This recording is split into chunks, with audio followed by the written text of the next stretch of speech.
வீடியோக்குள்ள வந்திருக்க அனைவருக்கும் என்னுடைய அன்பான வணக்கம். இன்னைக்கு நம்ம பேச போகிற விஷயம் என்னன்னா, பொங்கல் பண்டிகைக்காக ரிலீஸ் ஆக போகிற 2 படங்களை பற்றி தான். ரெண்டுமே மிகப்பெரிய எதிர்பார்ப்பை ஏற்படுத்திருக்கக்கூடிய ஒரு படங்கள் தான். ஆனால் இந்த 2 படங்களுடைய மோதல்கள் வெறும் நடிகர்களோட மோதல் மட்டும் இல்லைங்க. இது தமிழ்நாட்டோட அரசியல் சித்தாந்தங்களும் அதோட வரலாற்று மரபுகள் மற்றும் வருங்கால அரசியல் பாதைகள், இது எல்லாத்துக்கும் இடையிலான ஒரு கண்ணுக்கு தெரியாத ஆழமான யுத்தம்னு தான் சொல்லணும். நம்ம தளபதி விஜய் அவர்கள் நடித்த ஜனநாயகன்கிற பிரம்மாண்டமான படமும், சிவகார்த்திகேயன் அவர்கள் நடித்த பராசக்திங்கிற தலைப்பிலேயே ஒரு அரசியல் வீரியத்தை சுமந்திருக்கிற படமும் ஒன்னா மோத போறாங்க. இது தமிழ்நாட்டு ரசிகர்களுக்கு பொங்கல் விருந்தா இருக்கிறத தாண்டி அரசியல் நோக்கர்களுக்கு ஒரு ஆரம்ப கட்ட தேர்தல் கருத்து கணிப்பா அமைய போகுது. இந்த ஒரு விஷயத்தை பத்தி நாம இந்த வீடியோல நிதானமா ஆழமா இந்த 2 படங்களுடைய அதோட வரலாற்று பின்னணியையும் வருங்கால அரசியல் தாக்கத்தையும் டீட்டெயிலா பார்க்க போறோம். வீடியோ ஸ்கிப் பண்ணாம கடைசி வரைக்கும் வீடியோ பாருங்க. முதல்ல நம்ம பார்க்க வேண்டியது இந்த 2 படங்களுடைய தலைப்புகளை பத்தி தான். ஒரு படத்தோட டைட்டில் அப்படின்னா சும்மா ஒரு வார்த்தையா எடுத்தோம் கவுத்தோன்னு வைக்கிறது இல்லை. அதுக்கு பின்னாடி அந்த நடிகரோட மனசுல இருக்கிற அரசியல் ஆசை, அவர் தன்னை எந்த இடத்துல நிலைநிறுத்திக்கணும்னு நினைக்கிறாருங்கிறத உளவியல் நகர்வுகளோட அந்த டைட்டில் அதுக்குள்ள ஒளிச்சு வச்சிருக்கும். தளபதி விஜய் அவர்களுடைய ஜனநாயகன் அப்படிங்கிற தலைப்பு ஒரு சாமானியமான தலைப்பே கிடையாது. மக்கள் தலைவன் அப்படிங்கிற அந்த பட்டம் எம்ஜிஆர் காலத்துல இருந்து அரசியல்வாதிகளுக்கு கிடைக்கிற ஒரு மிக உயர்ந்த அங்கீகாரமாகும். ஒரு நடிகர் தன்னுடைய அரசியல் கட்சியான, அதாவது தமிழக வெற்றி கழகத்தை ஆரம்பிச்சதுக்கு அப்புறமா வர்ற ஒரு முக்கியமான படத்துக்கு இப்படி ஒரு டைட்டில் வைக்கிறாருன்னா அது அரசியல் களத்துல அவர் தன்னை எப்படி காட்டிக்கிறாருங்கிறது வெளிப்படையா காட்டுது. இந்த ஜனநாயகன் திரைப்படத்தோட வெற்றியானது அவருடைய நிஜ அரசியல்ல அவர் அடைய போற வெற்றிக்கான ஒரு ஆரம்ப கட்ட மக்கள் அங்கீகாரமா பார்க்கப்படுங்கிற நம்பிக்கையோட தான் இந்த டைட்டிலே வைக்கப்பட்டிருக்கு. அது மட்டும் இல்லாம இந்த படத்தோட டைட்டில் போஸ்டர்ல கூட எம்ஜிஆர் சாரோட பாணியில அந்த கையில சாட்டையை சொல்லல விட்டுட்டு நிக்கிற போஸ் உபயோகப்படுத்துறதுங்கிறது, இது எல்லாமே தான் எம்ஜிஆர் என்னும் வெற்றிகரமான அரசியல் பின்பத்தோட வாரிசு தான் நான் அப்படிங்கிறத ரொம்பவும் சாமர்த்தியமா மக்கள் மனசுல ஆழமா பதிய வைக்கிற ஒரு வேலை தான் இது. ஒரு சினிமா கலைஞன் அரசியலுக்கு வரும்போது அவர் சினிமால பண்ணுற எல்லா வேலையுமே தன்னுடைய அரசியல் முதலீடா தான் மாறும். அந்த விதத்துல ஜனநாயகன்கிற இந்த படம் அவர் தமிழ்நாட்டு அரசியல நிலைநிறுத்திக்க போற சிம்மாசனத்துக்கு போடப்பட்ட ஒரு முதல் கல் மாதிரி தான் இந்த ஜனநாயகன் திரைப்படம். இப்போ சிவகார்த்திகேயன் அவர்கள் நடிச்ச பராசக்தி படத்தோட டைட்டிலுக்கு வருவோம். இந்த தலைப்பு சாதாரணமானவனுக்கு கடந்து போக முடியாத ஒரு டைட்டில். இது தமிழ் சினிமா வரலாற்றோட ஒரு பொற்கால அத்தியாயமான 1952 ரிலீஸ் ஆன இந்த பராசக்தி படம் தான் தமிழ்நாட்டு அரசியல்ல ஒரு மிகப்பெரிய புரட்சியை ஏற்படுத்தின திரைப்படம் தான் அது. கலைஞர் கருணாநிதி அவர்களுடைய அனல் பறக்கும் வசனங்கள், மூட நம்பிக்கை எதிர்ப்பு, சமூக சீர்திருத்தம், திராவிட இயக்கத்துடைய கொள்கைகள்னு மக்கள் மனசுல ஆழமா பதிய வச்ச ஒரு கருவிதான் அந்த திரைப்படம். அப்படிப்பட்ட ஒரு வரலாற்று முக்கியத்துவம் வாய்ந்த இந்த டைட்டில இப்போ இன்றைய காலகட்டத்தில் சுதா கொங்காரா போன்ற ஒரு முக்கியமான பெண் இயக்குனர் கையில் எடுக்கிறாங்க. அவங்க எடுத்தாங்களா இல்லை யாராவது எடுத்து இதை வைங்க அப்படின்னு அவங்க கையில் கொடுத்தாங்களான்னு தெரியல. அதுவும் இந்த படம் 1960களில் அரசியல் பின்னணியில், அதாவது திமுக எழுச்சி பெற்று அண்ணாதுரை ஐயா தலைமையில் ஆட்சிக்கு வர்ற காலகட்டத்தை மையமாக வச்சு உருவாகிறதா சொல்கிறாங்க. சிவகார்த்திகேயன் அவர்கள் போன்ற ஒரு நம்ம வீட்டு பிள்ளை இமேஜ் இருக்கிற ஒரு நடிகரை கொண்டு பழைய திராவிட அரசியலுடைய வீரியத்தையும் சமூக சீர்திருத்த கருத்துக்களையும் ரொம்ப நுட்பமான ஒரு திரைக்கதை மூலமாக இந்த காலத்து மக்களுக்கு புரிய வைக்க பார்க்குற ஒரு மிகப்பெரிய அரசியல் நகர்வு தான் இந்த பராசக்தி திரைப்படம். இந்த ஒரு பராசக்தி திரைப்படத்துக்கு பின்னாடி ஆளுங்கட்சியோட ஒரு மறைமுகமான ஆதரவு இல்லைனா ஒரு சித்தாந்த ரீதியான புரிதல் இருக்குன்னு பேசப்படுதுன்னா இல்லை, அதான் உண்மையும் கூட. ஆக இது வெறும் தலைப்பு மட்டும் கிடையாது. ஒரு பக்கம் எம்ஜிஆர் சாரோட அரசியல் மரபை உள்வாங்குற ஒரு டைட்டில், இன்னொரு பக்கம் திமுகவோட ஆழமான சித்தாந்தத்தோட அஸ்திவாரத்தை மீண்டும் தூக்கி நிறுத்துற ஒரு டைட்டில். இதுதான் இந்த 2 படத்தின் மோதலோட ஆழமான முதல் புள்ளி. இப்போ இந்த 2 படமும் பொங்கலுக்கு ஒன்னா மோதும் போது வசூல் ரீதியா என்ன நடந்தாலும் அதை தமிழ்நாட்டு சினிமா விமர்சகர்கள் பார்க்கறத விட அரசியல் விமர்சகர்களும் தலைவர்களும் எப்படி பார்க்க போறாங்கிறது தான் முக்கியமான விஷயம். இப்போ எடுத்துக்காட்டுக்கு விஜய் சாரோட ஜனநாயகன் திரைப்படம் வசூல் ரீதியா ஒரு புது சாதனையை படைக்குதுன்னு வச்சுக்கோங்க. அதை ஆளுங்கட்சிகள்ல இருந்து எதிர்கட்சி உட்பட அத்தனை பேரும் விஜய்ங்கிற தனிப்பட்ட நடிகரோட வெற்றியா பார்க்க மாட்டாங்க.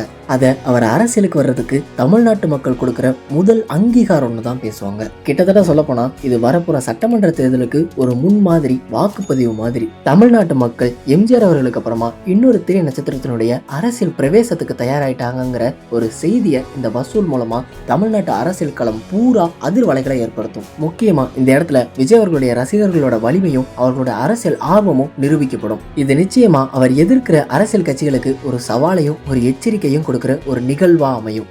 இதை அப்படியே ஸ்டாப் பண்ணிட்டு இந்த பக்கம் வந்தோம்னா, சிவகார்த்திகேயன் அவர்களுடைய பராசக்தி திரைப்படம் விமர்சன ரீதியாகவும் மக்கள் மனதளவிலையும் உணர்வு ரீதியாகவும் பெரிய வரவேற்பை பெறுதுன்னு வச்சுக்கோங்க. கண்டென்ட் வைஸ் அரசியல் வீரியத்துல அது ஒரு மைல்கல்லா மாறுதுன்னா அது என்ன மாதிரியான செய்தியை கொடுக்கும்?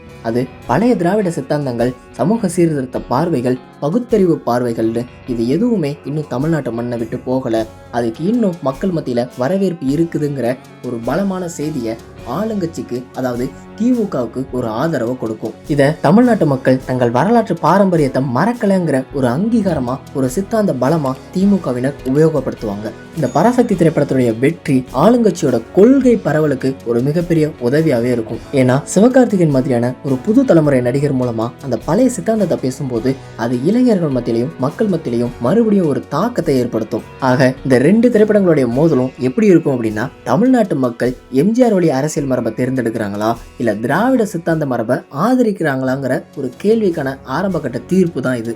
இப்போ அடுத்ததா ரசிகர் மன்றம் விசஸ் அரசியல் தொண்டர் படைகளுடைய மோதல்களை பத்தி பார்க்கலாம். இந்த மோதலுடைய பிரம்மாண்டம் திரையரங்குகள்ல படம் ரிலீஸ் ஆகிறதுக்கு முன்னாடியே சமூக ஊடகங்கள்ல ஆரம்பிச்சிடும். இங்கதான் ரசிகர் மன்றங்களும் அரசியல் தொண்டர் படையும் பிரித்தறிக்க முடியாத ஒரு படையா மாறுவாங்க. தளபதி விஜய் அவர்களுடைய ரசிகர்கள் இன்னைக்கு அவர் படத்துக்காக போடுற ஒவ்வொரு ட்வீட்டும், ஒவ்வொரு போஸ்டரும், ஒவ்வொரு பேனரும் நாளைக்கு அவர் அரசியல் கட்சிக்காக போடுற ஒரு முழுமையான அரசியல் முதலீடா தான் பார்க்கப்படும். அவருடைய ரசிகர்கள் திரையரங்குகளுக்கு போடுற பிளெக்ஸ் போர்டுகள் நாளைக்கு அரசியல் கட்சி பிரச்சாரத்துக்கான பிளெக்ஸுகளா மாறும். அவங்களுடைய உழைப்பு, செலவு, உற்சாகம்னு எல்லாமே விஜய் சாரை அரசியல்ல ஒரு பலமான சக்தியா உருவாக்கணுங்கிற ஒரு நோக்கத்தை நோக்கி தான் இருக்கு. அவங்களோட இந்த ஆக்ரோஷம் திரையரங்குகள்ல ஒரு மிகப்பெரிய கொண்டாட்டத்தை உண்டு பண்றதோட அரசியல் களத்திலையும் ஒரு புது சக்தியை முன்னிறுத்துறதுக்கான ஒரு அடித்தளத்தை அமைக்கும். அப்படியே இந்த பக்கம் சிவகார்த்திகேயன் அவர்களுடைய ரசிகர்களை பத்தி பார்த்தோம்னா, இவங்க பெரும்பாலும் ஃபேமிலி ஆடியன்ஸ், இளைஞர்கள்னு ஒரு பெரிய வட்டம் இருக்கிறவங்க.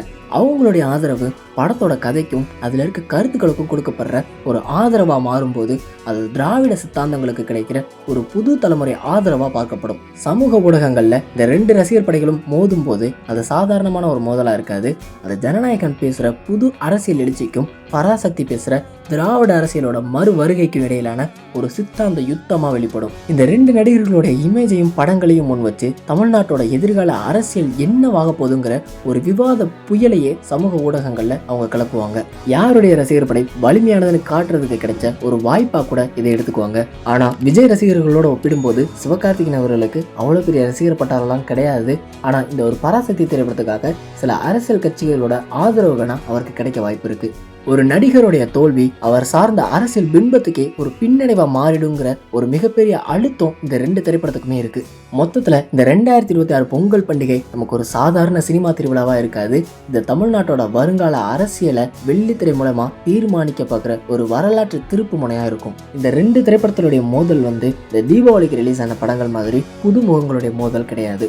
இது நூற்றாண்டு கண்ட திராவிட முன்னேற்ற கழகத்துடைய சித்தாந்த பாரம்பரியத்துக்கும் எம்ஜிஆர் அப்படிங்கிற பின்பத்தின் மூலியமா ஒரு புதிய அரசியல் எழுச்சியை சந்திக்க துடிக்கிற விஜய் அவர்களுடைய அரசியல் லட்சியத்துக்கும் இடையில நடக்கிற ஒரு மோதல் தான் இது. ஃபைனலா ஒன்று சொல்லணும்னா, இந்த ரெண்டு படங்களுடைய வெற்றி தமிழ்நாட்டு அரசியல் களத்துல ஒரு புது சகாப்தத்தையே எழுதும். இந்த ரெண்டு படங்களுடைய வசூல், விமர்சனங்கள், அதுக்கப்புறமா மக்கள் கொடுக்குற வரவேற்பு, இந்த மூணும் தான் இனி வரப்போற தமிழக அரசியல் களம் எப்படி இருக்கும் அப்படின்னு நமக்கு தெளிவா சொல்ல போகுது. இந்த விஷயங்களை பத்தி நீங்க என்ன நினைக்கிறீங்க அப்படிங்கிறத மறக்காம கமெண்ட்ல சொல்லிட்டு போங்க. இந்த வீடியோ உங்களுக்கு பிடிச்சிருக்கும்னு நம்புறேன். இப்படி பிடிச்சிருந்ததுன்னா இந்த வீடியோக்கு ஒரு லைக் பண்ணிட்டு மறக்காம நம்ம சேனலையும் சப்ஸ்கிரைப் பண்ணி வச்சுக்கோங்க.